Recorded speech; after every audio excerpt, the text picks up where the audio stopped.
Baik, kita mulai. Bismillahirrahmanirrahim. Assalamualaikum warahmatullahi wabarakatuh. Innal hamdalillah nahmaduhu wa nasta'inuhu wa nastaghfiruh wa na'udzu billahi min shururi anfusina wa min sayyiati a'malina. Man yahdihillahu fala mudilla lahu wa man yudlil fala hadiya lahu. Asyhadu an la ilaha illallah wahdahu la syarika lahu amma ba'd. Alhamdulillahi alafa bainana wa alafa baina qulubina fa aslahna wa amsayna bi ni'matil iman wa bi ni'matil ikhwana. Thaniyan salatan wa tasliman ala nabiyyina Muhammad sallallahu alaihi wasallam alladhi huwa uswatuna wa qudwatuna ila yaumil akhir. Alhamdulillah, Bapak yang dirahmati Allah Subhanahu wa taala, jamaah salat maghrib dan isya, salat jihad. Semoga Allah Subhanahu wa taala melimpahkan hidayah keberkahan kepada kita dan sama-sama berdoa kepada Allah Subhanahu wa taala. Semoga segala amal ibadah kita, segala hajat yang kita niatkan karena Allah Subhanahu wa taala, menjadikan dia sebagai amal yang tentunya harapan kita terhitung oleh Allah Subhanahu wa taala jadi amal yang terbaik dan tentunya harapan kita diterima di sisi Allah Subhanahu wa taala. Amin ya rabbal alamin. Salam serta salam kepada uswah dan qudwah kita, suri tauladan baginda Nabi Muhammad sallallahu alaihi wasallam, yang tentunya keberadaan kita saat sekarang ini memeluk agama Islam yang tujuannya untuk mendapatkan keridhaan Allah Subhanahu wa taala, dan tentunya keridhaan itu juga dapat kita atau peroleh dari melaksanakan apa yang diperintahkan oleh Allah Subhanahu wa taala dan mencontoh apa yang dilakukan oleh baginda Rasulullah sallallahu alaihi wasallam. Begitu juga dengan yang berkaitan dengan perkataan beliau, perbuatan beliau, ketetapan beliau. Maka di sini keberadaan kita jemaah dirahmati Allah Subhanahu wa taala untuk bisa sama-sama tentunya kita berusaha dengan semaksimal mungkin ya untuk bisa beribadah dengan baik, beribadah dengan sesuai dengan apa yang dicontohkan oleh baginda Rasulullah sallallahu alaihi wasallam. Jemaah dirahmati Allah Subhanahu wa taala, melanjutkan dari pembelajaran kita atau pembahasan kita di hadis di sunnah di pekan yang lalu. Kita masih di dalam bab tentang bab sedekah yang terakhir kemarin, tentang bagaimana Allah Subhanahu wa taala memberikan peluang untuk kita melaksanakan salah satu perintah Allah Subhanahu wa taala dan sunnah yang dicontohkan oleh baginda Rasulullah sallallahu alaihi wasallam, yakni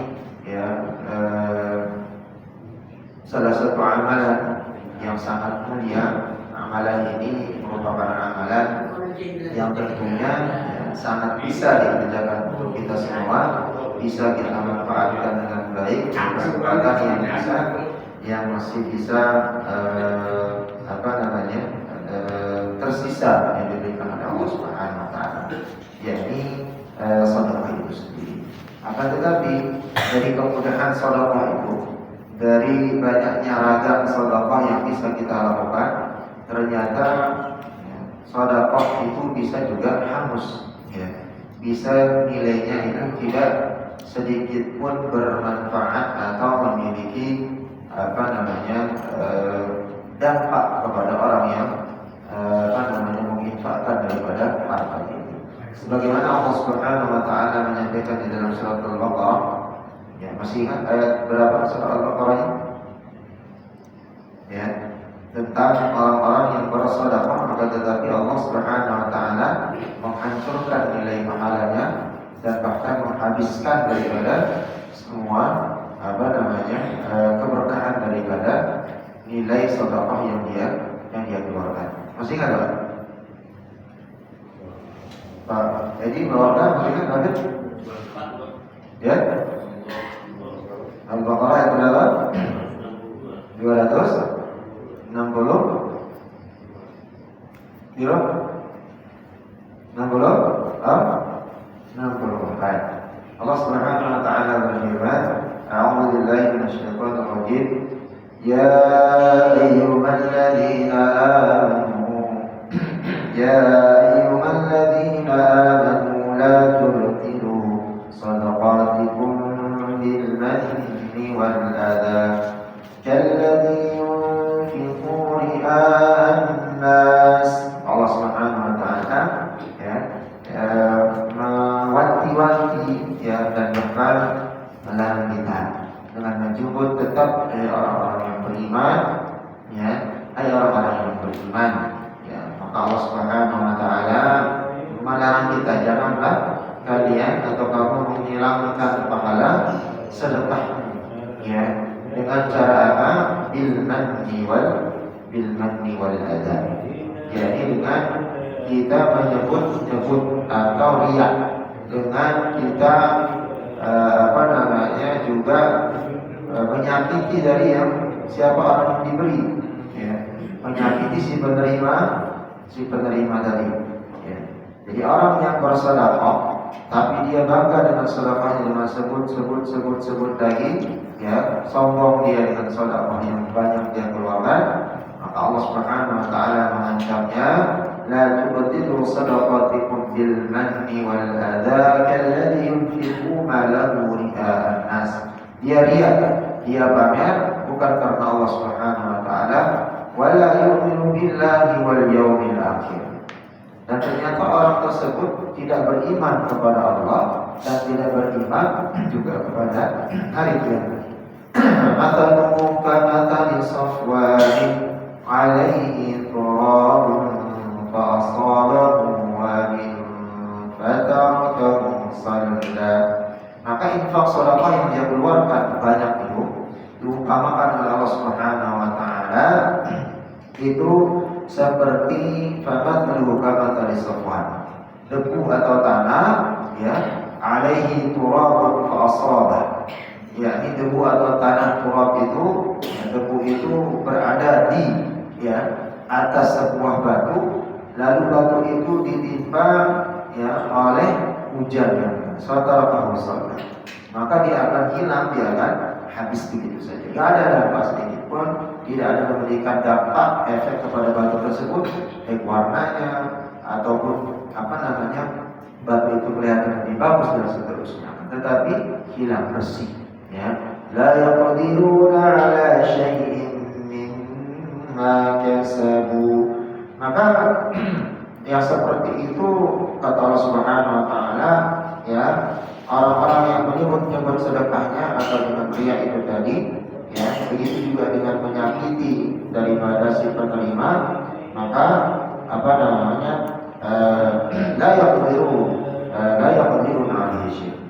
la yaqdiruna ala syai'in mimma kasabu wallahu la yahdil qawmal. Jadi dia termasuk daripada orang yang tidak diberikan hidayah oleh Allah Subhanahu wa taala, kemanfaatan atas segala sesuatunya, dan Allah Subhanahu wa taala tidak memberikan hidayah kepada orang-orang yang kafir. Maka ini dasarnya tatkala seseorang berinfak walaupun banyak, maka tetapi tidak memberikan dampak bagi dirinya, keluarganya, hartanya, kesehatannya dan seterusnya. Lalu berikutnya jemaah Allah Subhanahu wa taala, kemarin lahir kita sudah membacakan bersedekah dengan barang yang haram.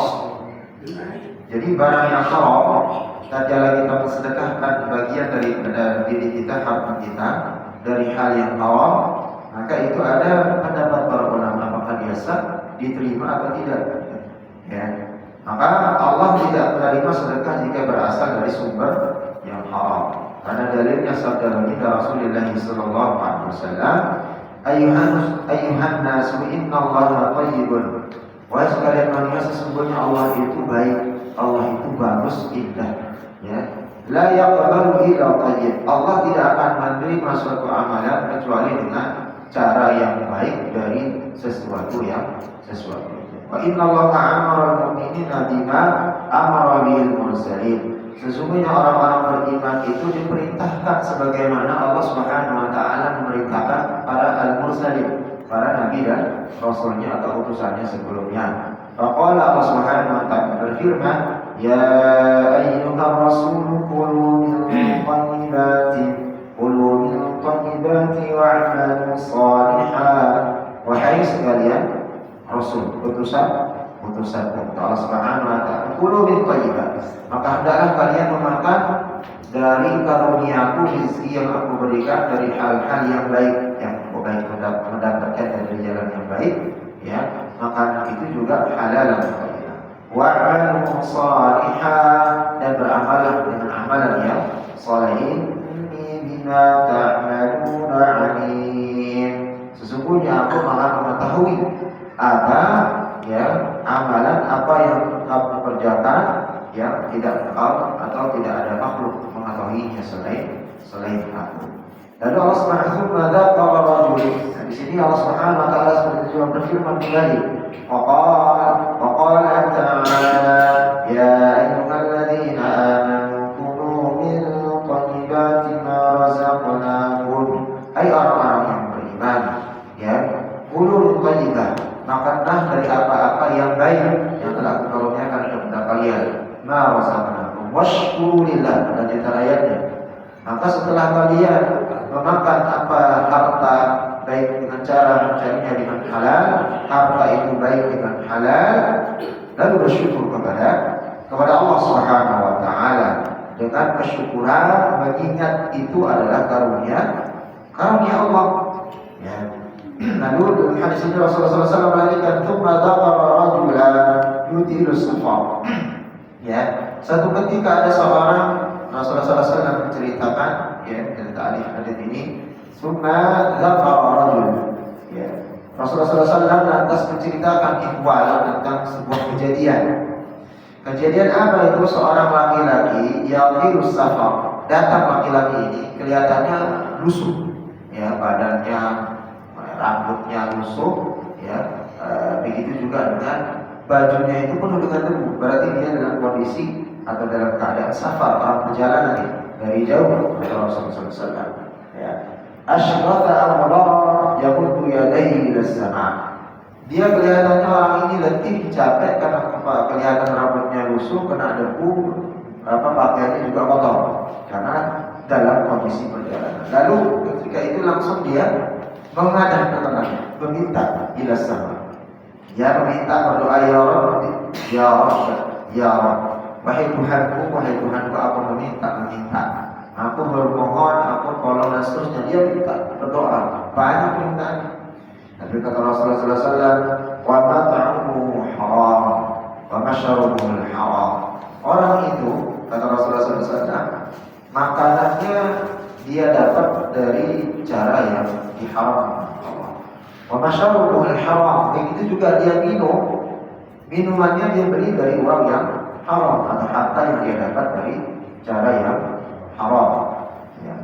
Wa malbasuhu haram, dia memakai pakaian, ini pakaian yang dia pakai itu ternyata membelinya juga dengan jalan yang diharamkan Allah.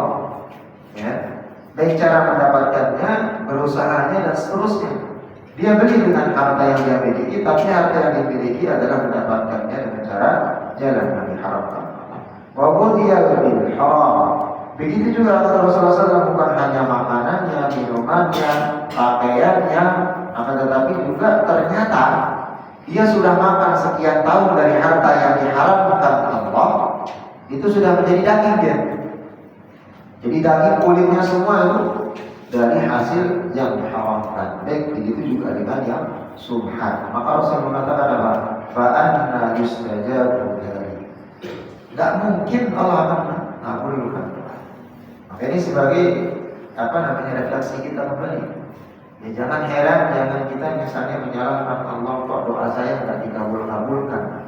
Mungkin tidak sampai haram, tapi ada sebagian yang subhan, ada yang makruh, ada yang memang tidak kita mengambil hak orang lain dan seterusnya. Maka itu bagian daripada doa-doa kita, bisa saja alhamdulillah itu tidak dikabulkan oleh Allah Subhanahu wa taala. Maka ini kehati-hatian kita jamaah dalam Allah Subhanahu wa taala.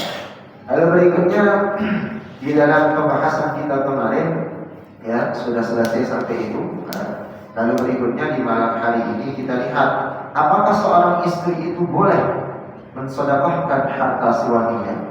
Istrinya diam di rumah nih, suaminya bekerja ada kerja, tanpa sepengetahuan suaminya, istrinya diam-diam menginfakkan sedekahkan harta yang ada di dalam rumahnya. Apa hukumnya?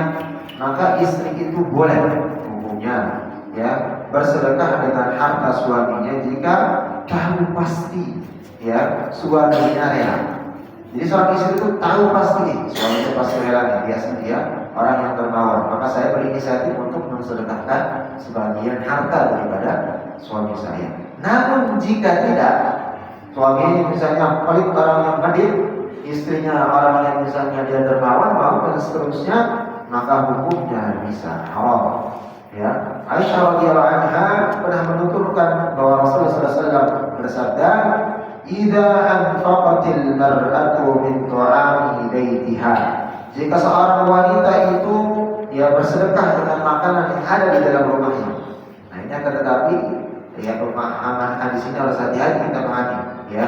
Karena laha ajruha bima anfaqat. Maka dia mendapatkan pahala, maka tanpa di sini kan membahasakan ghairah munfasidah. Ini ada yang terlewat dari yang saya katakan. Idza anfaqatil mar'atu min at-ta'ami baitiha. Apabila salah seorang perempuan, seorang istri menginfakkan sedekah suaminya apa-apa makanan yang ada di dalam rumahnya itu ghairah munfasidah, tanpa menimbulkan masalah kemudian harinya. Maksudnya di sini adalah ini hak suaminya, jangan sampai habis diinfakkan. Ini makanan hari ini untuk sepekan ke depannya, jangan habis dibagikan kepada orang lain sampai suaminya dan anaknya nggak bisa makan, nanti kelaparan. Itu nggak boleh. Nah, nanti hadis berikutnya ada penjelasannya. Jadi sesuai dengan kemampuannya, yang harus dia bisa sisakan untuk anaknya bisa makan, suaminya bisa makan, dan dirinya bisa makan, tidak sampai membahayakan kesehatan dan kehidupannya. Karena laha ajruha bima anfaqat. Maka di sini dia mendapatkan pahala atas sedekah yang dia keluarkan. Walizawjiha ajruhu bima kasaba. Begitu juga dengan suaminya juga mendapatkan pahala yang sama. Walaupun suaminya enggak tahu nih. Ya.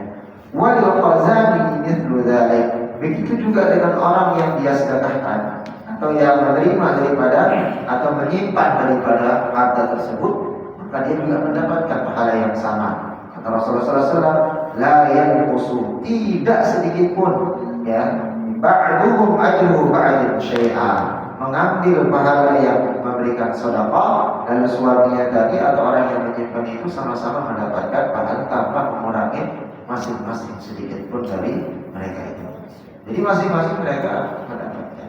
Maka di sini jangan subhanahu wa ta'ala yang perlu diperhatikan adalah seorang istri, seorang ibu-ibu ini dari rumah. Makanya kita bagi seorang suami relakan. Ya, seandainya memang kita mengetahui atau tidak mengetahui, karena kita mendapatkan bagian pahala sesuai dengan pahala istri yang sedekahkan harta kita, walaupun kita tidak. Tapi catatannya jangan sampai menimbulkan masalah di kemudian hari dengan bersedekahkan harta itu. Baik itu misalnya dia kekurangan, dia kelaparan, anaknya nggak bisa makan dan seterusnya. Lalu Abu Umamah radhiyallahu anhu menuturkan, aku sami'tu Rasulullah sallallahu alaihi wasallam yaqul, Rasulullah SAW pernah mendengar kata Abu Umamah bersabda dalam suatu pidato beliau di haji wafat, haji penutupan beliau sebelum beliau wafat, la tunfiqu ra'atu syai'an min baiti zawjiha. Seseorang istri tidak boleh menyedekahkan sesuatu yang ada di rumahnya, ya, illa bi'izni zawjiha, kecuali seizin dari suaminya. Ya, kalau hadis di atas tadi tidak mengapa kalau sama-sama dia rela, akan tetapi ditegaskan lagi tidak boleh seorang perempuan mensedekahkan daripada harta atau segala sesuatu yang ada di dalam rumahnya itu, ya, kecuali si izin daripada zawjiha, suaminya. Ya. Kira Rasulullah SAW yang salah seorang mohon maaf bertanya kepada Rasulullah SAW, ya Rasulullah, wala ta'am, apakah bermasalah juga dengan makanan? Apakah dengan makanan nggak boleh juga? Bukan? Salah seorang sahabat bertanya, Rasulullah SAW bersabda, "Dzalika 'abdul amwalina." Maka ketahuilah kata Rasulullah SAW, beliau menjawab, makanan adalah harta yang paling penting di dalam semua keluarga. Maknanya apa? Jangan, mohon maaf, kita sebagai suami atau seorang istri, ya, teman-teman kita sebagai kepala rumah tangga, sedekahkan semua makanan stok kita yang untuk makan 3 hari ke depan. Karena kita ingin bisa menjadi orang yang lawak atau orang yang zuhud, orang yang termasuk orang yang yang tidak pikir atau bersedekah. Tapi ternyata istri nggak dapat makan, kelaparan harus puasa. Anak begitu juga, maka itu bisa jatuhnya yang orang wanita. Karena Rasulullah SAW mengatakan, amankan dulu kepersediaan daripada keluarga, baru kita bersedekah. Maka ini jamaah yang dirahmati Allah Subhanahu wa taala dikecualikan bila jumlahnya hanya sedikit selayaknya kebiasaan yang berlaku dalam artian daripada sedekah yang kita keluarkan. Karena Asma binti Abi Bakar menuturkan bahwa dirinya bertanya kepada baginda Rasulullah SAW ketika sesungguhnya Zubair adalah orang yang sangat ketat ya Rasul. Kata Asma binti Abi Bakar, ada kalanya orang miskin mendatangiku, maka aku bersedekah kepadanya. Dan harta yang ada di rumahnya Zubair itu, Rasulullah SAW bersabda, dan kalau orang miskin itu mendatangi Zubair, maka beliau sedekahkan. Maka Rasulullah SAW mengatakan, ambillah sedikit sesuai kebiasaan dan jangan menyimpan harta dalam. Jadi ambil bagian sedekah yang akan disedekahkan itu untuk keperluan diri sendiri. Jadi jangan sampai dihabiskan semua. Karena pernah kejadian Umar radhiyallahu anhu, mungkin pernah bapak-bapak mendengarkan kisahnya, karena saking semangatnya lihat Abu Bakar selalu kalah dalam bermuamalah, dalam ibadah, dalam sedekah. Abu Bakar itu selalu yang paling pertama.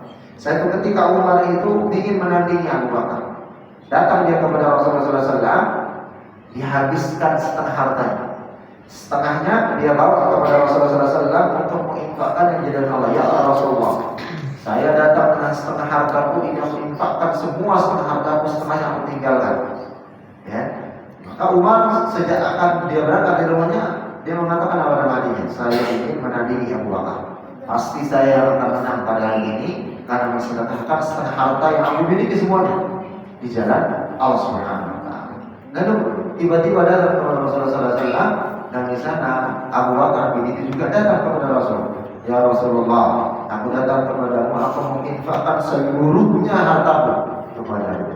Dan Rasulullah bertanya, wahai Abu Bakar, apa yang tersisa dari hartamu? Apa yang kamu tinggalkan? Aku meninggalkan daripada orang-orang rumahku, yakni Allah dan Rasul. Jadi apa kata Umar? Ternyata yang tadinya niatnya ingin menandingi Abu Bakar, ternyata kalah lagi. Umar setengah hartanya, Abu Bakar semuanya, dengan yakin di Allah Subhanahu wa taala dan Rasulullah SAW yang menjadi pelindung bagi keluarganya. Akan tetapi jamaah Allah Subhanahu wa taala, di ini para ulama menyampaikan kita tidak bisa menandingi bagaimana qanaah, bagaimana tawakalnya para sahabat.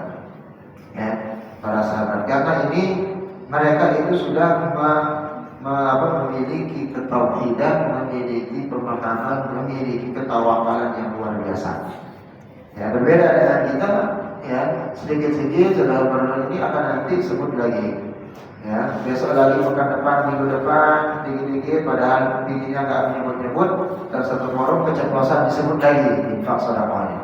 Maka ini bisa menghancurkan dan menghabiskan daripada pahala sedekahnya.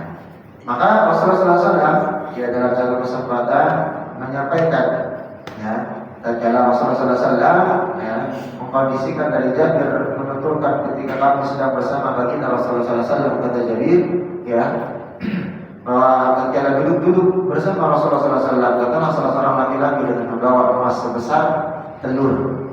Dia membawa emas sebesar telur. Dia berkata kepada Rasulullah, ya Rasulullah, ini emas aku dapatkan dari hasil menambang. Jadi bongkahan emas sebesar telur ayam. Dia mengatakan, ya Rasul, aku datang ini ingin bersedekah, ya, membawa emas hasil tambakku sebesar telur ayam. Maka seketika itu, ya, maka ambillah sebagian, kata orang ini, sedekahnya sebagian daripada apa yang aku bawa ini sebagai sedekah. Hanya itu yang aku punya. Hanya itu yang aku punya. Lalu apa reaksi Rasulullah SAW? Rasulullah SAW langsung berpaling darinya. Berpaling langsung dimundurin. Ada belakang, di belakang orang itu. Lalu tiba-tiba orang itu langsung nyalip, ya, langsung ke sampingnya Rasulullah. Langsung Rasulullah SAW berpaling lagi ke sebelah kiri. Langsung orang itu lagi menghenti Rasulullah SAW dari jalan belakang. Rasulullah SAW langsung berpaling dan diambil, lalu dilemparkan itu emas yang sebesar telur ayam kepada orang itu. Dan Jabir mengatakan seandainya dia terkena lemparan daripada emas yang sebesar telur ayam itu, maka orang itu pasti kesakitan dan terluka. Untung gak kena. Kenapa Rasulullah SAW melakukan hal tersebut? Ya, Rasulullah mengambilnya lalu melempar kepada orang tersebut. Maka Rasulullah SAW bersabda, "Ya'ti ahadukum bima yabdiku, fayaqulu hadhi sadaqatu ma yaqa'uhu yastaqifun nas khairu sadaqatin ma kana an dhahri yakinna." Maka Rasulullah mengatakan kenapa beliau melakukan hal itu? Ya, diambil langsung dilempar lagi dan orang itu dicuekin, di belakangnya. Datang lagi dari sebelah kiri, di belakang ke kanan, di belakang sampai ke belakang kanan. Seorang di antara kalian menyerahkan seluruh harta miliknya dan mengatakan kepada Rasul, semua harta miliknya diserahkan. Ini sedekah kepada Rasul. Akan tetapi kemudian duduk untuk mengemis, ya, kepada semua orang, sedangkan atau dia menyerahkan semua hartanya, tapi kemudian hari jadi miskin, lalu dia mengemis minta tolong kepada orang saudaranya yang lain untuk mencukupi kebutuhannya hari-harinya, baik dirinya, istrinya dan anaknya dia meminta-minta. Maka sedekah paling baik adalah yang diberikan ketika melebihi kecukupan. Sedekah yang paling baik ketika kita mampu, ya, memberikan kepada orang lain dan ada yang disisakan untuk diri. Jadi bukan hanya sedekah itu dikasih semua ke orang atau mensedekahkan ke orang yang tidak mampu, sedangkan dia besoknya menjadi pengemis. Nah, ini sebagai dari orang diharamkan, tidak dibolehkan di dalam Islam itu mengemis, meminta-minta. Ya. Maka ini harus diperhatikan. Subhanallah. Ada yang terjadi hal seperti ini banyak, karena dia ingin misalnya jihad atau sholat dan seterusnya dibalikkan pada Allah Subhanahu Wa Taala. Ya, kemudian jadi gelandangan atau menjadi meminta-minta, maka ini yang tidak dibolehkan. Maka jangan Allah Subhanahu Wa Taala. Lalu berikutnya yang perlu diperhatikan, bolehkah kita bersedekah, ya, kepada orang yang kafir ini dengan kafir harbi. Kafir ini adalah kafir orang yang berada di pemerintahan Islam, ya, dan dia tetap tidak boleh dipaksa memeluk agama Islam, sebagaimana di dalam surat Al-Ikhlas ataupun di hukum waliyadin atau di dalam surat Al-Ikhlas tatkala kita menyampaikan kuliah ayyuhal kafirun, begitu juga dengan dalam surat Al-Ikhlas tatkala kita meyakini Allah Subhanahu wa taala Ahad. Surat Al-Kafirun juga meyakinkan bahwa lakum dinukum waliyadin. Maka jadi ini di dalam pemerintahan Islam ada orang-orang di luar Islam yang tidak boleh dipaksakan untuk memeluk agama Islam, biarkan mereka yang memeluk agama kepercayaan. Nah, ini adalah tafsir. Maknanya apa? Dilindungi oleh khalifah, dilindungi juga oleh orang-orang Islam. Tidak boleh disakiti, tidak boleh dipaksa dan seterusnya. Lalu berikutnya adalah kafir harbi. Kafir harbi ini adalah kafir yang memang dia memerangi Islam, memerangi agama Islam, memerangi negara Islam, tapi dia tertawan. Ya, dia tertawan. Dalam kondisi tertawan seperti dalam Islam, tidak boleh memaksakan untuk dia harus masuk ke dalam Islam. Walaupun di dalam penjara, disiksa dan seterusnya, tetap dia meyakini kepercayaannya, biarkan. Maka ini juga termasuk bagian daripada Islam. Maka Allah Subhanahu wa taala di dalam surat Al-Insan menyampaikan, dan mereka memberikan makanan yang disukai kepada orang-orang miskin dan yatim dan orang-orang yang ditawan. Maka boleh, ya, memberikan sedekah kepada orang-orang kafir ini dengan kafir hati. Asma binti Bakar Abi Bakar juga berada dari sebuah hadis dari baginda Rasulullah SAW. Ya, suatu ketika tatkala itu ya Rasulullah, ibuku datang kepadaku, sedangkan waktu itu ibuku belum masuk ke dalam Islam, masih musyrik. Apakah aku boleh melayaninya? Kata Rasulullah SAW, melayani, ya, karena dia adalah ibumu. Ya, perlakukan ibumu dengan baik, kata Rasulullah Sallallahu Alaihi Wasallam. Kalau ada pertanyaan, ada seorang anak masuk ke dalam agama Islam, orang tuanya belum, lalu apakah dia wajib tetap berbakti kepada orang tuanya? Tetap harus berbakti kepada orang tua. Ya, walaupun dia belum masuk memeluk agama Islam. Kebaktian kita kepada orang tua itu berbeda dengan pemahaman kita dengan ketauhidan, kepercayaan dan pemelukan kita terhadap satu. Kita harus membedakan. Lalu jemaah Allah Subhanahu wa taala, di pekan yang lalu kita sudah menyampaikan tentang bagaimana keutamaan seseorang yang menanam pohon, ya, lalu pohon itu berbuah, itu biji-bijian atau bisa dimakan oleh manusia dan binatang, maka itu akan menjadi sedekah bagi orang yang menanam selama pohon itu masih hidup, bisa menaungi orang dari hujan dan terik panas matahari. Maka ini menjadi bagian daripada sedekah seseorang tersebut. Maka bersedekah kepada binatang bagaimana hukumnya? Nah, tatkala seseorang itu bersedekah kepada binatang, ada hadis yang sahih dari Imam Bukhari dan Muslim, Rasulullah SAW mengatakan, "Bainama rajulun yamshi bi tariqin ishtadda 'alaihi al-'atash." Seorang laki-laki menempuh perjalanan jauh, ia kelihatan sangat-sangat kehausan, ya, sangat haus. Dia berjalan di padang pasir, terik matahari, siang bolong, ya, kelihatan sangat haus sekali. Fawajada bi'ran fanazala biha fashariba. Maka seketika itu tatkala seseorang, kita kalau kita sedang haus, kalau haus kita mungkin di Indonesia tak terlalu kelihatan, inilah bisa ketemu sungai dan seterusnya. Tapi kalau sudah di padang pasir di Timur Tengah itu, sepanjang pemandangan padang pasir.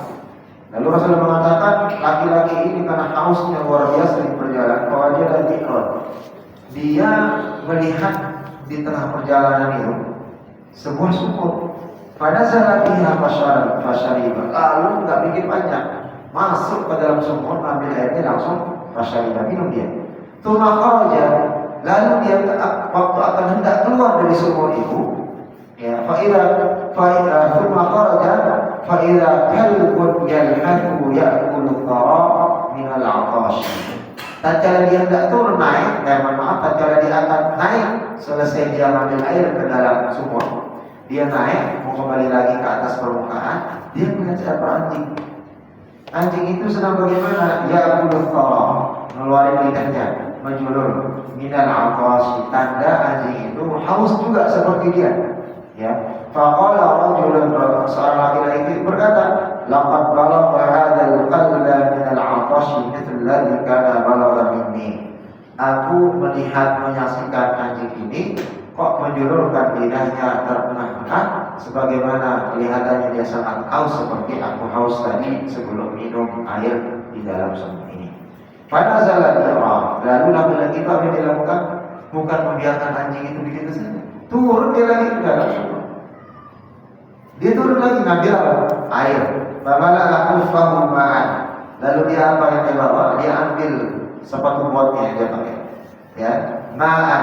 Dengan cara itu sepatu bot itu diambil, masukin air ke dalamnya, tsumma amsakahu fihi. Lalu dia gigit sepatu botnya itu karena nggak bisa manjat, lalu dia gigit, isi air tadi udah diisi, ya. Hatta raqiya fasaqal kalba. Lalu dia sampai atas dikasih minum. Itu anjing pakai, ya, sepatu bot yang isinya air yang diambil ke dalam sumur tadi. Fasyakarallahu lahu wa ghafara lahu. Allah menyaksikan hal itu dan takjub bersyukur kepada seorang hamba laki-laki ini, wa ghafara lahu, maka Allah mengampuni segala dosa. Anjing itu juga seperti itu. Ya, faqala ya Rasulullah. Ya, salah seorang bertanya kepada Rasulullah, wa inna lana fi hadhihi al-bahir la ajran. Maka seorang bertanya kepada Rasulullah, apakah kita mendapatkan pahala karena berbuat baik kepada binatang? Ya kata Rasulullah SAW, fi kulli kabadin ratbatin ajru.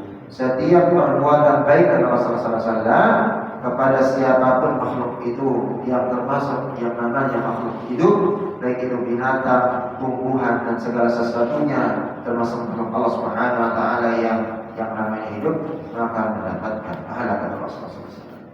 Jadi sekelas anjing saja yang hukumnya dia najis dan haram airnya dan seterusnya, ya tatkala diberi minum, dibantu, yang bisa mungkin tatkala tidak dibantu atau tidak diperhatikan minumnya atau mungkin bisa dia mati, ya, maka itu bagian daripada pahala. Itu bisa menghapuskan segala dosa seseorang. Maka bagaimana dengan manusia? Masa kita mau tega melihat tetangga kita kehausan, kelaparan, ya kita makan bisa enak, tapi tetangga masih makannya misalnya 2-3 hari sekali. Maka lebih mulia kita dalam membantu sesama manusia dan terlebih lagi dari sesama agama kita, sesama muslim. Nah ini hadis juga Bukhari Muslim, dan ini hadis yang sangat masyhur saya kira. Mungkin bapak-bapak pasti sudah pernah dengar seorang PSK pelacur, ya, yang dia ngasih minum anjing, ternyata diampunkan segala dosa. Ini sebabnya PSK ini, pelacur ini enggak bertobat, dia belum bertobat. Dia enggak pernah mengucapkan, ya Allah, aku bertobat kepadamu, tidak akan mengulangi lagi perbuatanku menjadikan diri menjadi pelacur. Enggak. Sebabnya cuma ngasih minum anjing saja, diampunkan segala dosa. Lalu bagaimana kita sebagai warga Muhammad membantu saudara kita? Lillahi ta'ala haqqul yakin. Ya, saya yakin sebenarnya ternyata kalau kita ikhlas, maka kita akan diringan dalam beribadah. Apa bunyi hadisnya? Ternyata ini pelacur ini juga bukan dari kalangan orang yang beriman. Ternyata saya dulu membaca hadis ini, sering mendengar di mana, ternyata ini sebagai motivasi, ya, dalam akhlakul banin. Ada kitab kecil sekali, ada akhlakul banin, ada akhlakul banat. Biasanya dipelajari itu di anak-anak SMP kelas 2, sanawiyah kelas 2 pondok. Itu akhlak bagi anak laki-laki menuntut ilmu, kalau ulil banat itu untuk anak perempuan. Dan di sini ada dicontohkan juga. Saya kira ini PSK pelacur ini seorang yang beriman, artinya orang Islam. Ternyata di Bani Israil, orang Israel. Ya, ini bukan orang yang beriman. Ya. Jadi bunyi hadisnya beda maqalbun yutifu biraqiyyatika la yaqulul abash. Ketika seseorang seekor anjing itu sedang mengitari sebuah sumur, muter-muter, ya, ngitari sumur karena dia haus cari air, tak ketemu, ya, dia mau turun ke dalam sumur tak mungkin, ya, muter-muter dan karena kehausan. Idra'athu bagiyun min baghaya Bani Israil. Maka datanglah seorang wanita pelacur dari kalangan Bani Israil. Ya, jadi ternyata dari Bani Israil, bukan dari orang yang beriman kepada atau orang yang beriman kepada Rasulullah SAW. Ya. Dan dia belum bertobat, kali ini benar-benar para ulama. Ya. Idra'atu bagiyun min baghaya Bani Israil. Datanglah seorang pelacur dari kalangan Israel, seorang pelacur dari yang kita berbangsa Israel atau mengangkat kami. Ya. Dia melihat anjing itu, ya, pada saat mau mahal. Lalu ketika itu dia segera, ya, karena melihat anjing itu sedang kehausan, dia segera mengambil daripada terompanya atau sendal. Kalau zaman dulu sendalnya nggak kayak kita sendal jepit, jadi ada cekungan, model cekungan di kulit. Nah itu diambil, ya, pada saat mau pohon. Fasaqathu firalahi. Maka langsung dia melihat anjing itu karena kehausan, ngambilin air ke sumur dengan sendalnya, langsung dikasih minum. Lalu apa? Fasaqathu firalahi. Maka Allah Subhanahu wa taala mengampuni dosa karena perlakuan yang memberi minum kepada. Coba kita lihat seorang PSK, ya pelacur yang berkelima dengan dosa, ya pasti. Lalu melihat seekor anjing secara fikih, secara muharram najis. Ya binatang juga haram dimakan. Ya. Lalu kehausan melihat itu. Ya, seorang perempuan ini bergelimang dengan dosa, tidak pernah bertaubat kepada Allah Subhanahu wa taala dengan ucapannya. Ya, tapi dia seketika itu langsung melihat anjing, kehausan, kasih minum. Diampunkan dosanya karena perlakuan dia membantu makhluk Allah Subhanahu wa taala. Lalu pertanyaannya, bagaimana dengan kita?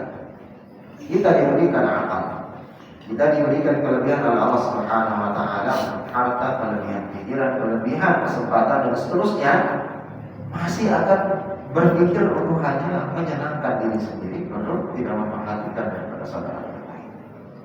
Maka kemarin kita sudah menerangkan bahwa dengan jelas, ya bahwa hati-hati juga dalam bersedekah. Kita harus melihat juga, jangan sampai salah guna sasaran. Ya, maka itu digunakan sebagai hal-hal yang tidak baik atau menipu dan seterusnya, atau dipergunakan untuk jalan ke kebatilan. Maka yang jelas saja, salat ke masjid atau tempat orang-orang yang memang sudah kita tahu, ya membisikkan hal untuk bisa mensedekahkan dan sebagian harta. Lalu jemaah subhanahu wa ta'ala, ada 3 poin yang perlu kita perhatikan di dalam kitab Al-Mu'amalah Al-Sunnah sebagai penutup dari bab as-sadaqah di dalam kitab Al-Sunnah ini. Ya, yang pertama adalah kita senantiasa berterima kasih atas kebaikan Allah, kebaikan orang lain kepada kita. Hadis yang disampaikan Abu Dawud dan An-Nasa'i, diriwayatkan Abu Dawud dan An-Nasa'i, dia meriwayatkan sanad yang sahih dari Abdullah bin Umar radhiyallahu anhu. Rasulullah sallallahu alaihi wasallam bersabda, "Man ista'adza billahi fa'iluhu." Jika ada yang bermohon perlindungan, ya, dengan menyebut nama Allah. Jadi ada orang datang kepada kita memohon perlindungan, minta bantu dan menyebut nama Allah, wa man sa'aluhu billahi fa'aluhu.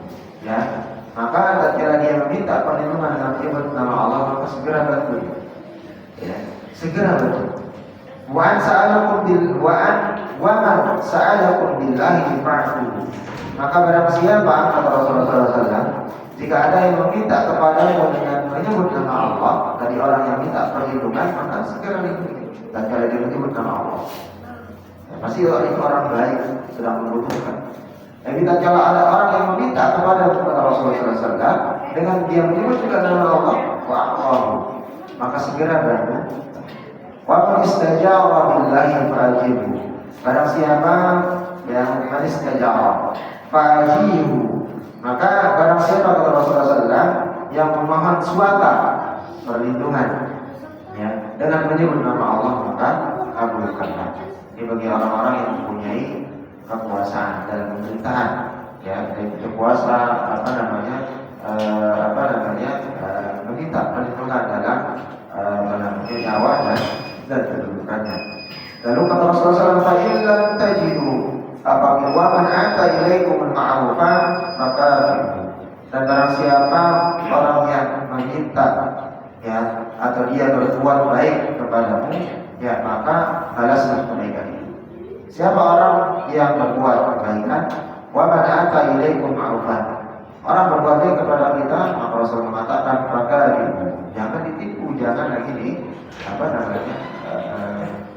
kita membalasnya dengan hal yang tidak baik. Ini yang sering terjadi. Akhirnya kita membantu orang, dikasih kerjaan, sudah bertahun-tahun baik dengan kita, ternyata dia yang bantu, dia ngancurin usaha kita. Padahal dia yang menjadi duri dalam hati. Ya. Jadi melihat hal itu menjadi khianat.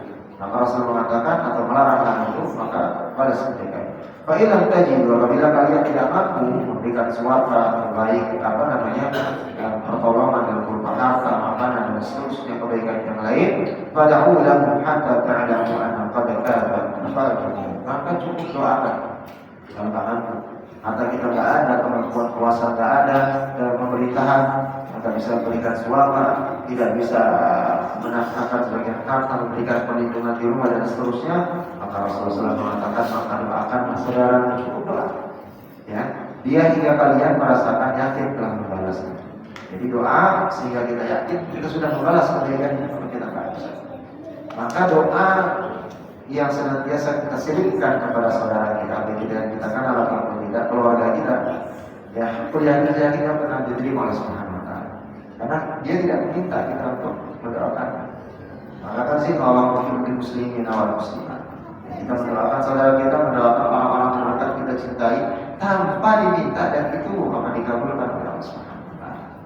Maka ini Allah Subhanahu wa Ta'ala. Dan yang kedua, ya dari Ibnu Ahmad, Yashbul Qais mengatakan la yashkurullah ma la yashkurun nas. Tidaklah bersyukur kepada Allah orang yang tidak bersyukur, ya, atau tidak berterima kasih kepada manusia atas kebaikan manusia tersebut. Ya, kata Rasulullah SAW, tidak bersyukur kepada Allah orang yang tidak atau tidak menerima, merasa terima kasih, bersyukur kepada sesama manusia. Dan kesimpulan yang ketiga yang Allah Subhanahu wa Ta'ala di hadis At-Tirmidzi meriwayatkan dari Abu Umamah bin Zaid, Usamah bin Zaid radhiyallahu anhu, Rasulullah SAW bersabda, "Man suni'a ilaihi ma'rufun."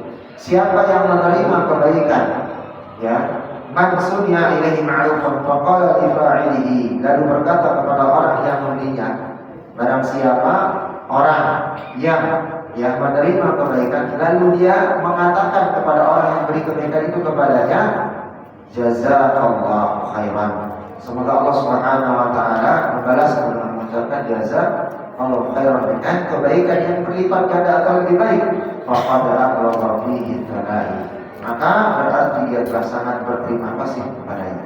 Maka dia bagian dari mana? La yashkur, orang yang bersyukur kepada Allah, yakni orang yang berterima kasih atas kebaikan saudara. Ini yang kita ucapkan jazakallah, jazakumullah. Itu kelihatan ringan, ternyata di mata Allah Subhanahu wa Ta'ala menjadi sesuatu yang luar biasa. Allah mengakui bahwa orang yang mengatakan jazakallah tak kira dibantu oleh saudaranya, maka itu adalah orang yang benar-benar yang sangat berterima kasih kepada saudaranya, dan itu dicatat oleh Allah Subhanahu wa Ta'ala. Semoga Allah Subhanahu wa Ta'ala memberikan, ya, kita keluarkan rezeki, kesehatan, kemampuan untuk bisa sama-sama memberikan kemanfaatan bagi saudara kita, bisa bermanfaat bagi umat. Sebagaimana Rasulullah SAW, ya, boleh kita meminta panjang umur. Ya Allah, Allahumma qawil umurana, ya Allah panjangkan umur saya supaya bermanfaat bagi umat, bisa bermanfaat, bukan justru merepotin umat, merepotin tetangga, bukan merepotin orang lain. Jadi jangan sampai kita membuat repot para orang lain, karena nanti dibuat repot juga. Karena di pekan sebelumnya kita sudah membahas tentang hadis bagaimana Rasulullah SAW, Allah Subhanahu wa Ta'ala akan memberikan kemudahan bagi seseorang yang memberikan kemudahan bagi saudaranya, baik itu kemudahan di dunia dan kemudahan di akhirat. Dan kebalikannya juga, orang yang berikan kerepotan bagi saudara sesama muslimnya, padahal itu mudah tapi dia repotin, misalnya silakan Pak RT, Pak RW, surat yang gampang misalnya tinggal di mana, tapi susah untuk dikeluarkan, sengaja direpot-repotin, kalau nggak ada ininya, direpotin sama Allah di dunia dan di akhirat, lebih di akhirat tadi. Ya, sama dengan ketua DKM, ya, ada gampang gitu untuk ACC, kita kadang sekarang misalnya makan-makan atau lihat kemana gitu, untuk kemaslahatan umatnya, susah dikeluarin. Apa kesepakatan? Allah Subhanahu wa Ta'ala bisa memberikan kesusahan juga di dunia. Insyaallah nanti kita bisa sedikit share, kita bertanya. Nanti kalau ada pertanyaan, kita juga bisa. Kurang lebihnya mohon maaf. Assalamualaikum warahmatullahi wabarakatuh.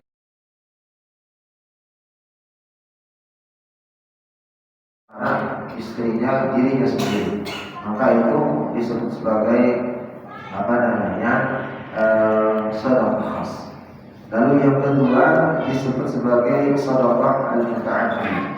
Nah, sedekah muta'addi ini jenisnya banyak. Yakni sedekah secara umum yang kebermanfaatannya bisa dirasakan oleh manusia, bisa dimanfaatkan oleh makhluk Allah, baik itu binatang dengan tumbuhan Allah Subhanahu wa taala atau makhluk Allah yang lain. Contohnya sedekah muta'addi yang nanti kebermanfaatannya berkesinambungan, ya, sebagaimana hadis Rasulullah SAW yang kita sampaikan tentang bagaimana manfaat daripada sedekah jariyah itu sendiri.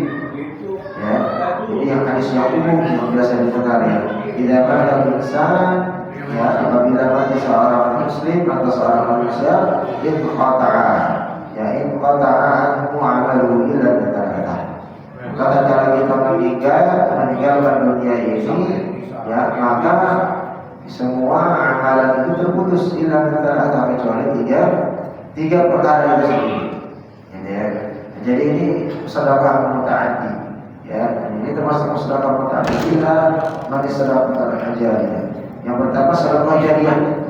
Ya, sedekah jariyah bagi dia untuk musola misalnya masjid, ada infak sedekahnya yang bisa dimanfaatkan oleh orang lain dan bisa dirasakan sampai dia meninggal nanti. Selama ada benda tersebut dan dimanfaatkan oleh orang banyak, maka itu terus mengalir pahala. Ini namanya sedekah muta'addi. Lalu berikutnya ada ilmu yang terma'udi. Begitu juga ilmu yang bermanfaat. Sama dengan dakwah, sama dengan pengajian, mengajarkan mengaji, isi pengajian Bapak hadir bisa berikan kemanfaatan bagi yang lain, atau mengajak kepada orang lain untuk bisa taubat, bisa hijrah, maka itu muta'addi. Awal itu soleh. Maka ini bagian daripada sedekah muta'addi. Dan sedekah muta'addi ini banyak dalil yang menjelaskan tentang hal itu, dan insyaallah nanti kita di pekan berikutnya akan membahas ini dari contoh sedekah muta'addi yang mana kebermanfaatannya bagi orang lain sesuai dengan dalilnya. Nanti hadisnya dari mana Rasulullah SAW dan contohnya seperti apa, ya. Jadi ini perlu yang sangat kita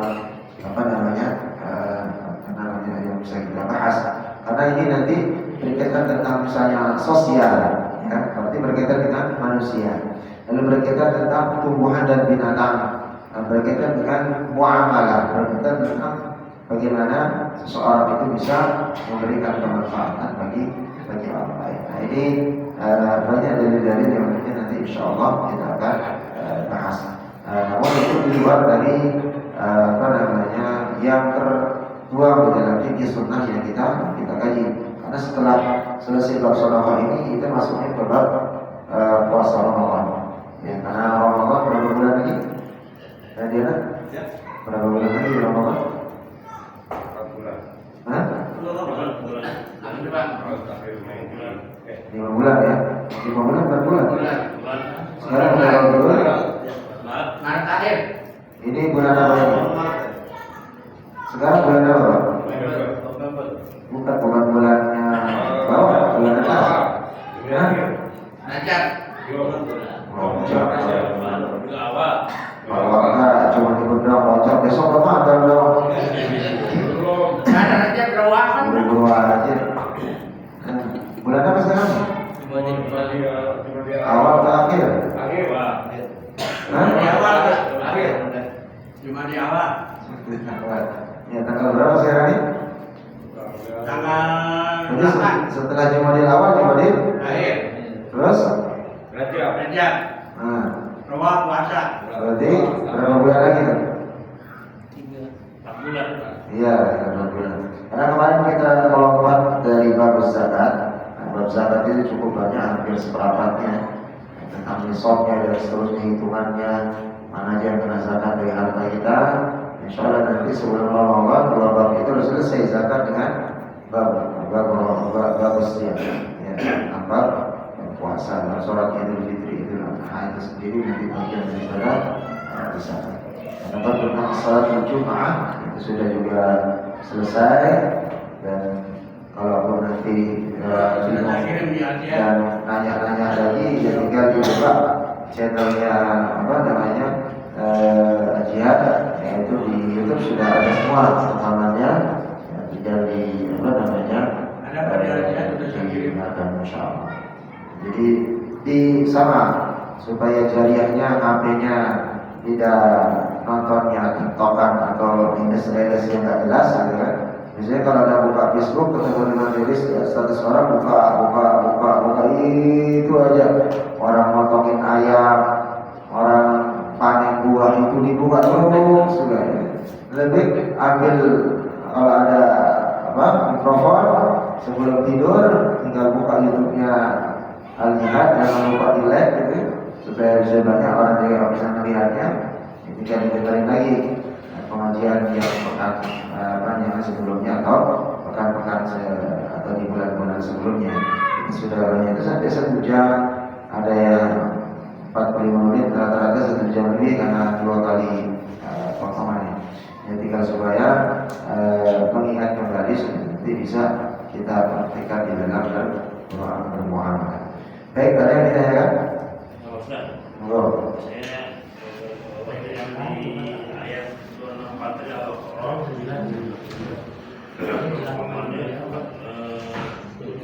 seperti orang yang la yu'minu billahi wa yaumil akhir, orang yang menyebut tentang sudah kafir itu. Sudah panjang. Apa itu? Ada hubungan orang kafir. Kalau lain kalau sudah Gimana tadi? kalau udah dihukumi Dia kafir gitu. kafir, kalau yang beriman kan kafir. Ya. Baik. Jadi orang yang menyebut-nyebut sedekah jariahnya, di sini kan di dalam surat Al-Baqarah yang tadi awal sebagai dalil hapusnya pahala amalan seseorang itu karena dia menyebut-nyebut lagi sedekah yang dia keluarkan, dan juga bukan nyebut-nyebut doang, tapi dia nyakitin orang yang disedekahin.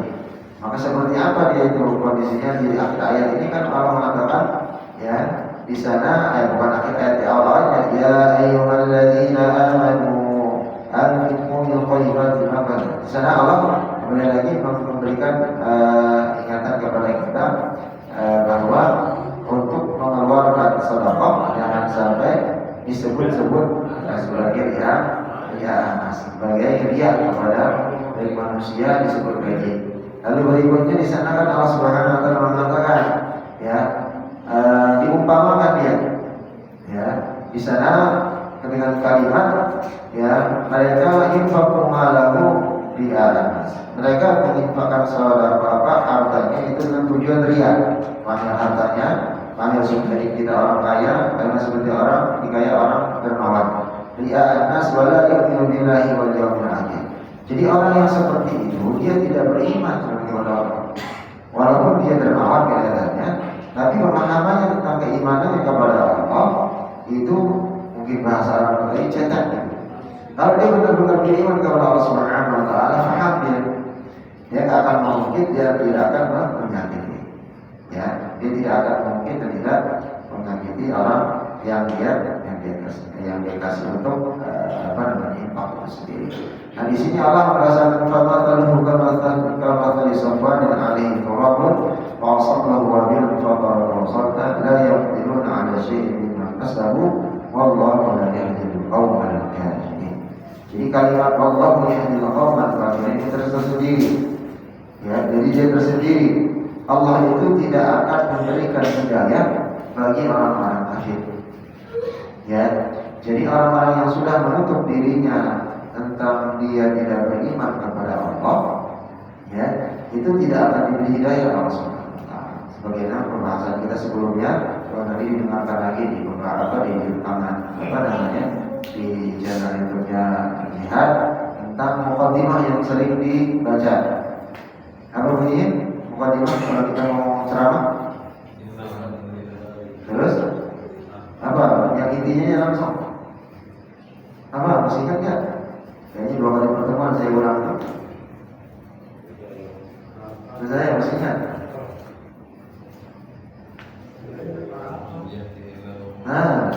Man yahdihillahu fala mudilla lahu wa man yudlil fala yahdihillahu fala mudilla. Allah kalau sudah memberikan hidayah kepada seseorang tentang keimanan dan tancapkan keimanan, satu pun makhluk Allah tidak ada yang bisa menyesatkan. Lalu sebaliknya na'udzubillah wa man yudlil fala hadiya lahu.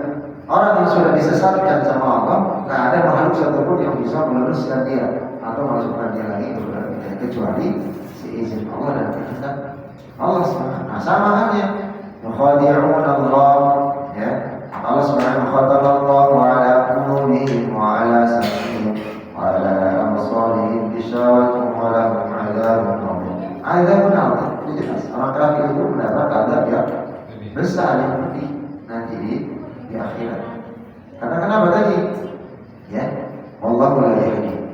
Allah tidak akan pernah ya memberi hidayah bagi orang-orang yang sudah kufur ya kepada Allah, syirik dia kepada Allah, tidak percaya kepada Allah dan Rasulullah sallallahu alaihi wasallam. Ya, beda datanya tak kira dia kufur nikmat, tak kira dia misalnya kaya tapi tidak bersyukur atas nikmatnya, termasuk dia juga kufur terhadap nikmat Allah Subhanahu wa taala dengan cara dia tidak sholat, tidak bersedekah, tidak bisa mengambil harta sebagainya. Tapi tak kira dia bisa diberikan hidayah Allah Subhanahu wa taala dengan cara Allah, baik itu mungkin dengan pengajian atau melihat orang yang mendidik dan seterusnya, ya itu bagian daripada dan kehendak Allah Subhanahu wa taala. Ya. Dan jarang saya kira orang-orang yang mempunyai harta yang sudah diberikan luar biasa kekuasaan oleh Allah tentang keduniaan itu memang dia bisa sadar bahwa sadar itu bisa dihitung dan luar biasa. Itu menjadi hidayah yang luar biasa terhadap dirinya dan keluarganya. Hartanya berlimpah, mewah segala macam, sudah biasa hidup di sini, ya belanja sekian, masuk belanja ratusan juta, dan miliaran beli keperluan dan seterusnya, udah uang udah kayak daun dan seperti itu. Dan kira diberikan hidayah Allah Subhanahu wa taala di tengah dia lagi di puncak-puncak itu sangat heran. Bisa dihitung. Tapi kalau dia mendapatkan hidayah luar biasa. Kapan dia mendapatkan hidayah dan cara Allah Subhanahu wa taala nyabut semua hartanya sampai dia habis. Nah, sampai kebiasaannya dia misalnya healing, langsung dia belanja ini ke sana udah gak ada sama sekali uang, lalu dia ada hidayah masih untung. Tapi kita kira dia masih sesat atau masih dia kufur nikmat Allah Subhanahu wa taala, gak mau sadar, ya sudah tinggal dua bidang. Dia akan stres atau bunuh diri. Ya, dia stres, dihinakan oleh masyarakat, oleh dunia. Lalu ketika dia bunuh diri, sudah kufur terhadap nikmat Allah Subhanahu wa taala, dia belum bertobat, sudah mati bunuh diri, maka matinya mati tersesat. Orang yang mati bunuh diri, gantung diri, minum racun, itu sudah ganjaran kata Rasulullah SAW masukkan ke dalam neraka Allah Subhanahu wa taala. Jadi hati-hati, ya. Bagi orang kita misalnya habis malu dengan misalnya segala macam, keputusan kita misalnya bunuh diri aja, itu bukan penyelesaian masalah, justru menimbulkan masalah yang baru. Masalahnya apa? Pertama, aib kepada keluarga. Kita sudah meninggal, kita sudah yang aman, sudah meninggal, bunuh diri, selesai. Tapi keluarga aib itu selalu akan terkena malam. Kenapa dia bunuh diri? Oh, masalahnya utangnya banyak. Oh, ini dan oh ternyata dia berzina. Oh, orang tuanya nggak bisa jaga. Oh, ini aib. Lalu berikutnya permasalahan baru lagi di kehidupan berikutnya setelah rahim, barzakh, di dunia dengan barzakh, ya, di kehidupan ketiga dibebak lagi di alam kubur, belum nanti lagi di yaumul hisab. Jadi itu menjadi masalah baru dan menantang Allah. Jadi tidak ada untungnya bukan menyelesaikan masalah orang yang mengambil keputusan alhamdulillah untuk mengakhiri hidupnya dengan ya, jadi ini bagian daripada maka ini jemaah Subhanahu wa taala mungkin sebagai pembelajaran kita. Saya mungkin beberapa kemarin menyampaikan salah satu dari kisah nyata yang ya, saya mengalami langsung juga dengan orang yang memang luar biasa keteguhannya. Ya, seorang bisnis yang hartanya termasuk terbilang ada, ya, dan aset-asetnya juga banyak. Ya, terjalan ketemu sudah beberapa tahun, 3 tahun ini dicoba oleh Allah SWT. Ya, jadi habis semua. Saya sampaikan tadi, ternyata orang-orang yang kita percaya dulu diberikan amanah, ternyata dari belakang bisa menusuk sampai keluarga ponakannya sendiri. Jadi mengambil alih, menyuruh orang untuk buka usaha di sampingnya, dan diojok-ojokin semua pelanggan untuk beli, jangan di taman taman. Padahal kita desain seperti itulah keimanan yang berbicara saja dari dekat. Jadi kepada beberapa pribadi kenapa nggak keluar saja atau lagi cari tempat lain menjadi jamaah, nggak bosan. Kata beliau, bantu saja sekelas Ibnu Hajar ya seorang ulama, bantu saja kita patok, pukul lama-lama jadi pecah. Ya, saya yakin ya Allah pasti ada titik baliknya.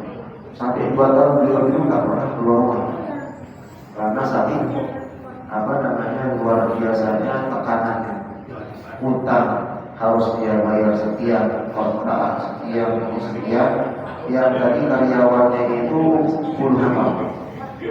Jadi karyawan yang bekerja di lingkungan orang semua termasuk karyawan itu ada keluarganya, tetangga di rumah. Ya sama lah kalau dengan Pak atau orang yang misal Pak Jokowi gitu ya. Jadi orang ada ini keluarga tetangga kami sampai ada sekitar 30 sampai 40 orang kasih mes ketika saya kuliah perempuan yang laki. Tapi ternyata subhanallah dengan kuasa Allah meningkat habis semuanya. Tinggal berapa? 2 orang sekian. Cuma 2 orang. Ya, cuma 2 orang. Nah itu pun luar biasa. Ada mobil Pajero apa semua rumah ini habis.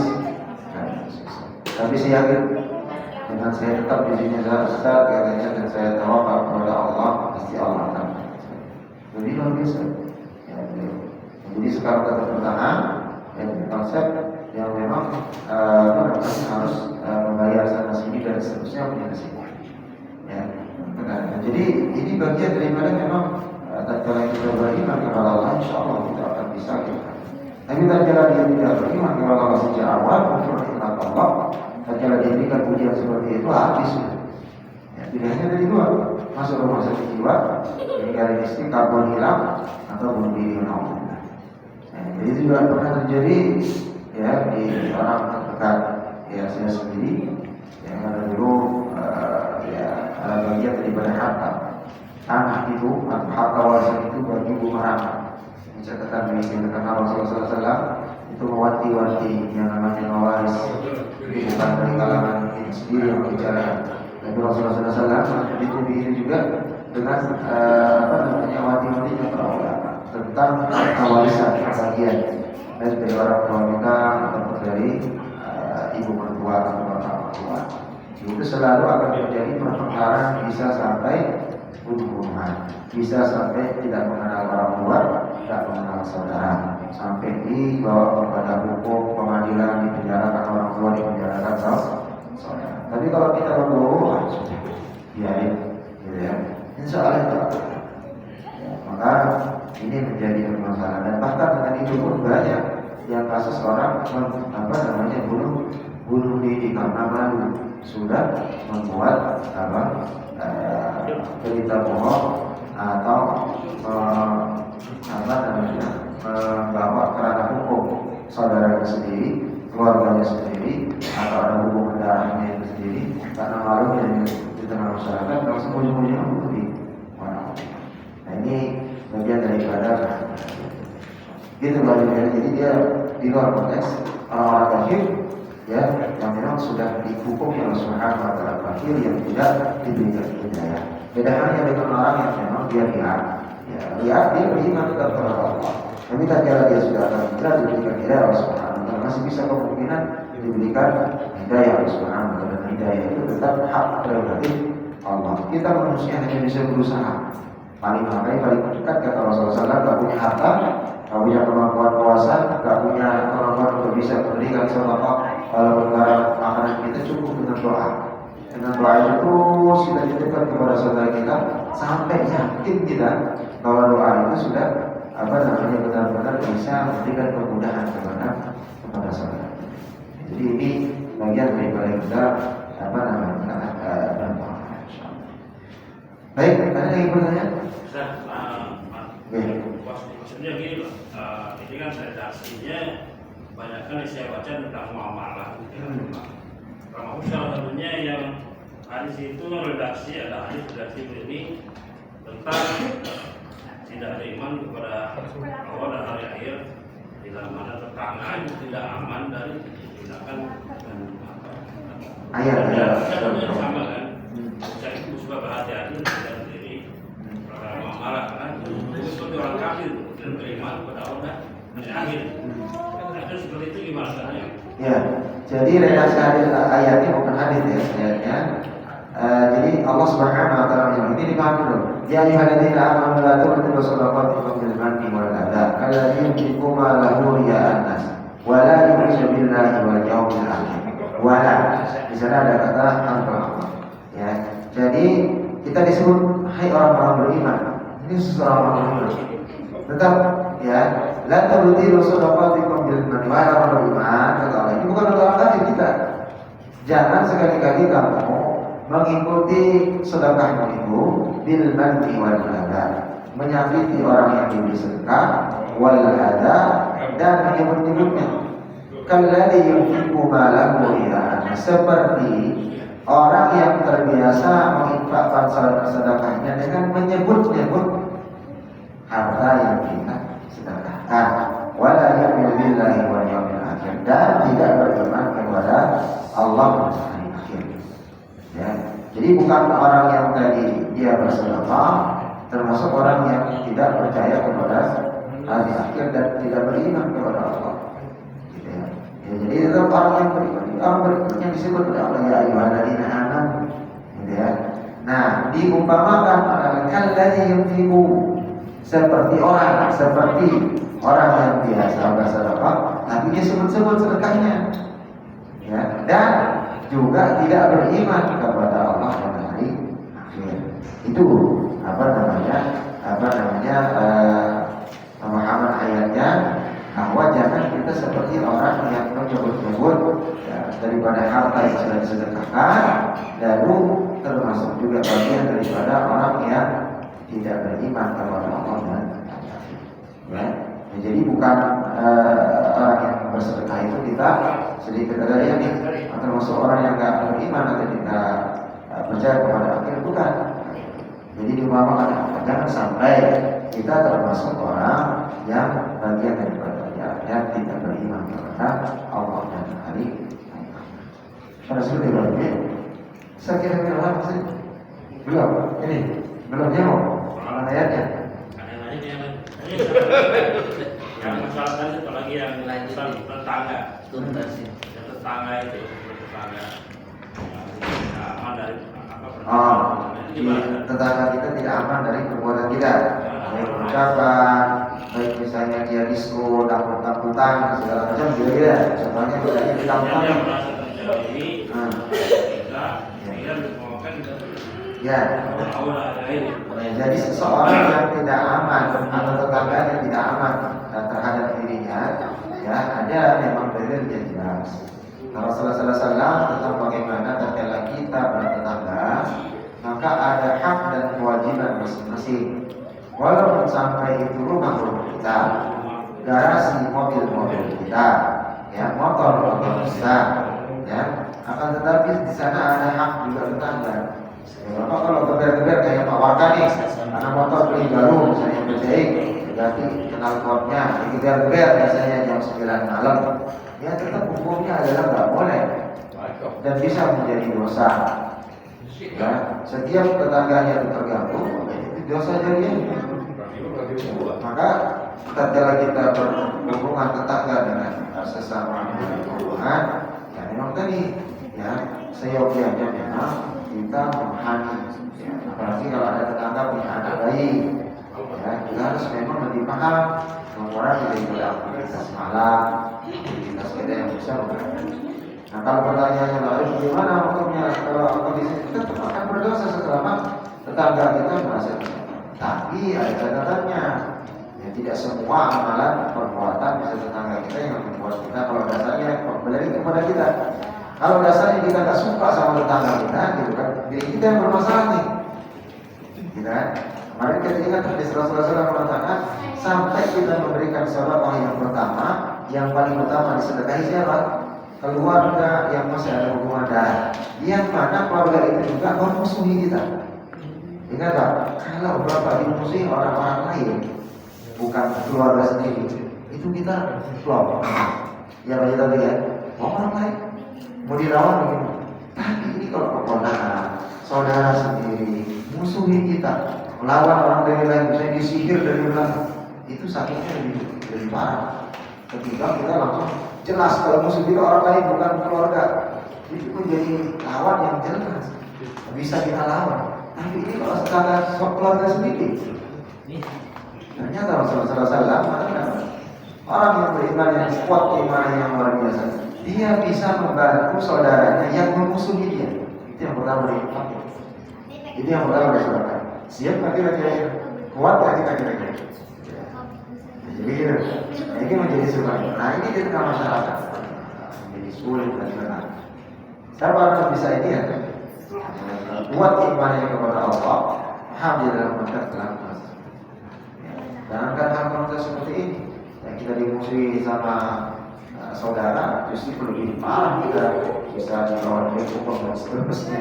Ya, ini kalau dia merasa saudara, tapi kalau Rasulullah SAW dia lebih utama atau bisa kita siap kalau gimana kita buat atau bisa kita gunakan atau kita hidupkan. Maka di sana dia bertanya tentang tetangga itu yang memang orang yang paling baik atau orang yang paling mulia di sisi Allah Subhanahu wa taala termasuk adalah orang yang memuliakan tamu dan tetangga dalam baik bermuamalah, bersikap dan seterusnya. Maka jadi selalu senyum, ya muka bisa dibuat dengan sebaik mungkin. Dan itu dalam hadis yang lain kemarin di pekan kemarin kita sampaikan terhadap tetangga, terhadap saudara sesama muslimnya, terhadap saudara sesama nasabnya, ya hendaklah dia bermuka selalu jangan masam, ya selalu bermuka baik, enak dipandang, bisa kita dan jangan dalam berpapasan. Baik tadi, tadi sombong dengan orang sombong sedekah itu apa Ustaz? Sombong dengan orang sombong adalah sedekah. Orang sombong dengan orang sombong sedekah. Ya, bagus pertanyaannya. Sombong terhadap orang sombong itu adalah sedekah. Di mana itu kalimat itu? Dapat dari mana? Ya, ya kalau dalam dijaga dalam hadis memang tidak ada. Tapi memang ada dalam konteks dia bermuamalah. Maksudnya dalam kata kita boleh sombong terhadap orang yang sombong. Ya maksudnya di sini kalau orang kaya dia sombong wajar. Kalau miskin sombong itu enggak wajar. Apa yang disombongin gitu? Udah miskin nggak punya harta, ibadahnya nggak ada, itu kan? Kalau dia kaya sombong punya mobil, buang-buang duit ya wajar, gitu kan? Wajar. Problem, kan? Jadi kalau permasalahannya timbang-timbangan amal kan nanti urusan yang di atas yang banyak akan disok gitu kan sama malaikat kan beda. Nah maksudnya di sana sombong terhadap orang sombong itu adalah sedekah. Ini adalah kata mutiara saja. Oh, boleh, ya? Ada bahasanya biar mungkin asal sombong. Ya itu bahasa keluarga ya. Bahasanya keluarga itu.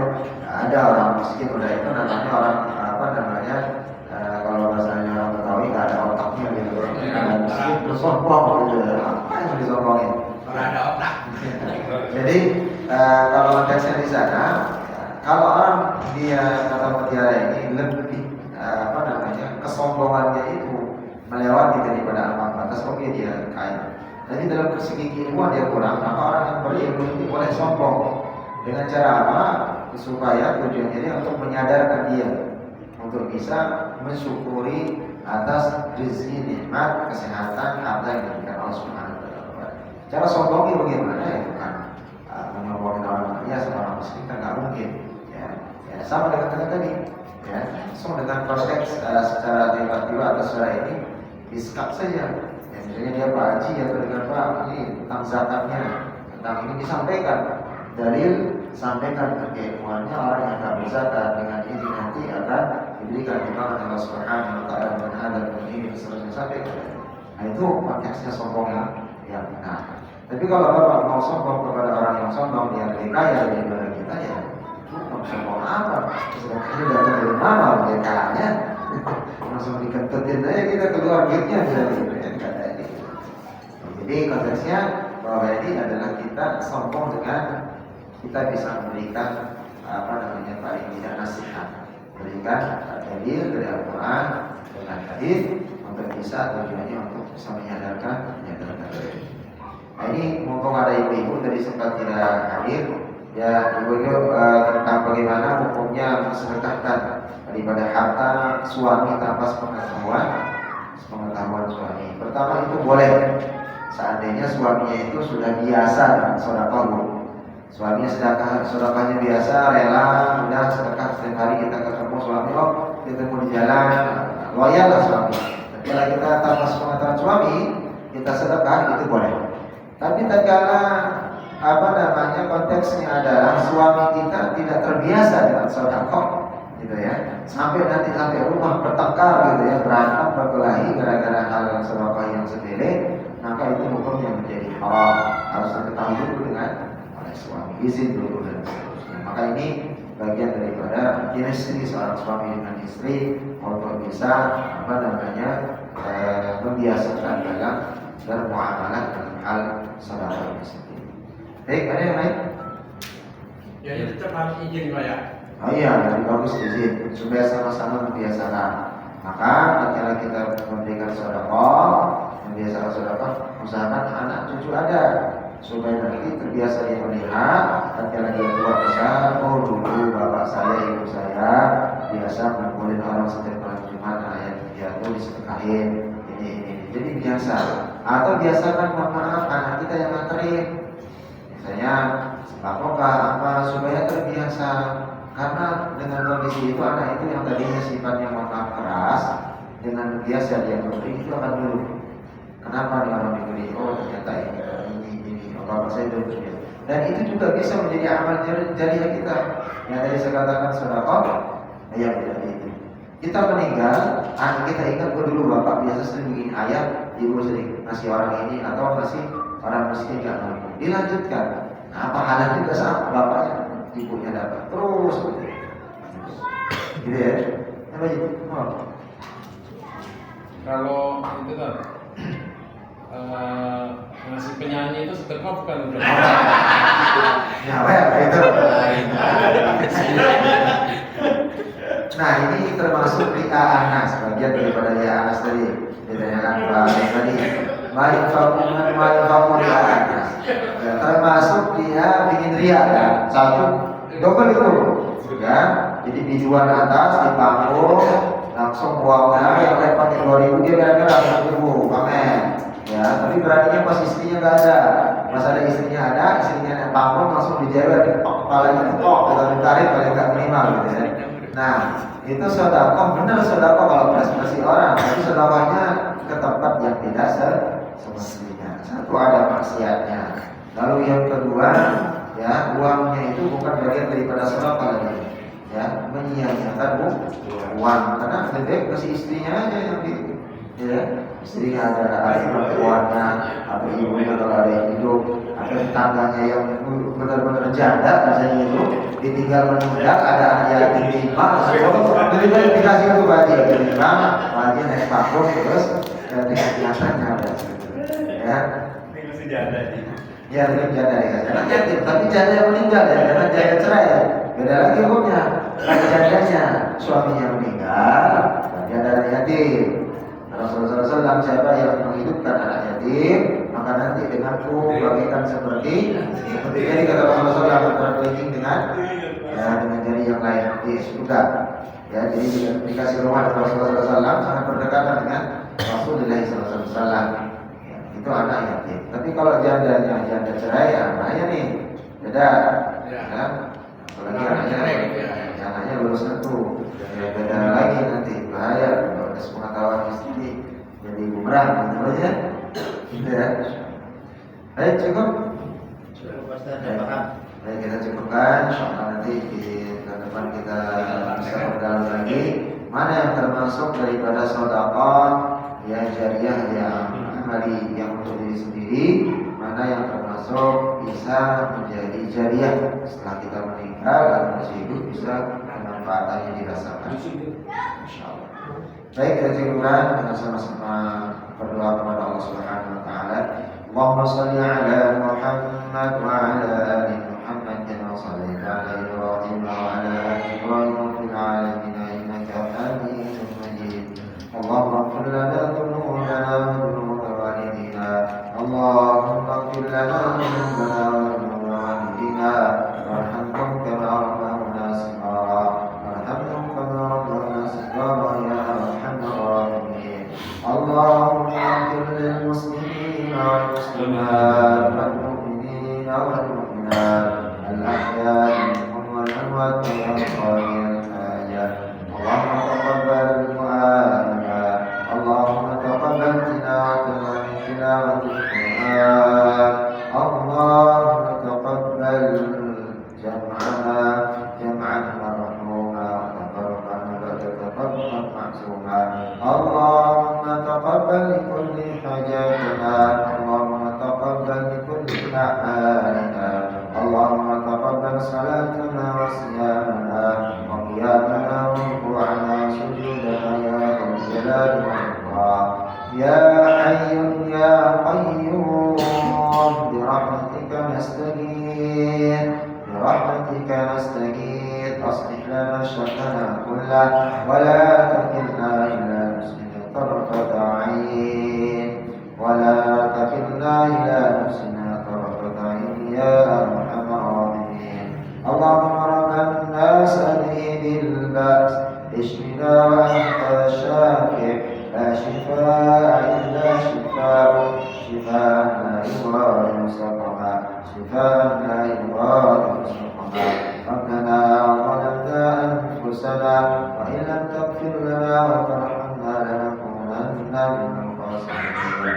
ربنا آتنا في الدنيا حسنة وفي الآخرة حسنة وقنا عذاب النار. والحمد لله رب العالمين. سبحانك اللهم وبحمدك